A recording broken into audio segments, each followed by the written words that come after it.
بسم اللہ الرحمن الرحیم۔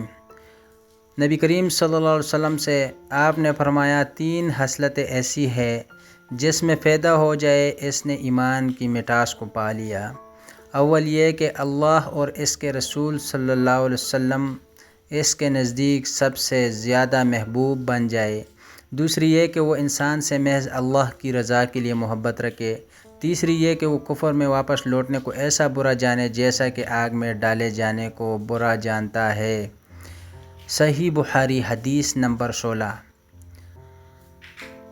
عبادہ بن صامت رضی اللہ تعالیٰ عنہ جو بدر کی لڑائی میں شریک تھے اور لیلۃ العقبہ کے بارے میں نقیبوں میں سے تھے، فرماتے ہیں کہ رسول اللہ صلی اللہ علیہ وسلم نے اس وقت جب آپ کے گرد صحابہ کی ایک جماعت بیٹھی ہوئی تھی، فرمایا کہ مجھ سے بیعت کرو اس بات پر کہ اللہ کے ساتھ کسی کو شریک نہ کرو گے، چوری نہ کرو گے، زنا نہ کرو گے، اپنی اولاد کو قتل نہ کرو گے، اور نہ عمدن کسی پر کوئی ناحق بہتان باندھو گے، اور کسی بھی اچھی بات میں خدا کی نافرمانی نہ کرو گے۔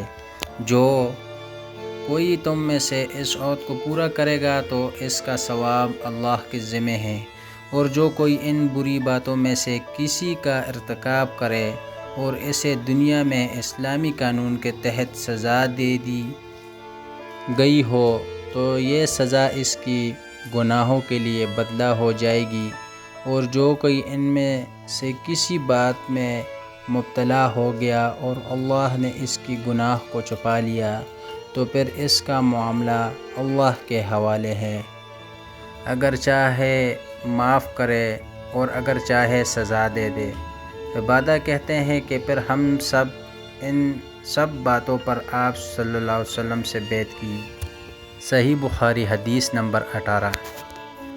رسول اللہ صلی اللہ علیہ وسلم نے فرمایا، وہ وقت قریب ہے جب مسلمان کا سب سے عمدہ مال اس کی بکریاں ہوں گی جن کے پیچھے وہ پہاڑوں کی چوٹیوں اور برساتی وادیوں میں اپنے دین کو بچانے کے لیے بھاگ جائے گا۔ صحیح بخاری حدیث نمبر 19۔ رسول اللہ صلی اللہ علیہ وسلم لوگوں کو کسی کام کا حکم دیتے تو وہ ایسا کام ہوتا جس کے کرنے کے لوگوں میں طاقت ہوتی۔ اس پر صحابہ رضی اللہ تعالیٰ عنہ نے عرض کیا، یا رسول اللہ، ہم لوگ تو آپ جیسے نہیں ہیں، آپ تو معصوم ہیں اور آپ کی اللہ پاک نے اگلی پچھلی سب لغزشیں معاف کی ہے، فرما دی ہے، اس لیے ہمیں اپنے سے کچھ زیادہ عبادت کرنے کا حکم فرمائیں۔ یہ سن کر آپ صلی اللہ علیہ وسلم ناراض ہوئے، حتیٰ کہ ہپی آپ صلی اللہ علیہ وسلم کے چہرے مبارک سے ظاہر ہونے لگی۔ پھر فرمایا، بے شک میں تم میں سب سے زیادہ اللہ سے ڈرتا ہوں اور تم سب سے زیادہ اسے جانتا ہوں، پس تم مجھ سے بڑھ کر عبادت نہیں کر سکتے۔ صحیح بخاری حدیث نمبر 20۔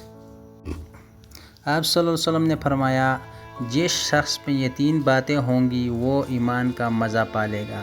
ایک یہ کہ وہ شخص جسے اللہ اور اس کے رسول صلی اللہ علیہ وسلم ان کے ماں سوا سے زیادہ عزیز ہوں، اور دوسری یہ کہ جو کسی بندے سے محض اللہ کی رضا کے لیے محبت کرے، اور تیسری بات یہ کہ جسے اللہ نے کفر سے نجات دی ہو پھر دوبارہ کفر اختیار کرنے کو ایسا برا سمجھے جیسا آگ گر جانے کو برا مانتے ہیں۔ صحیح بخاری حدیث نمبر 21۔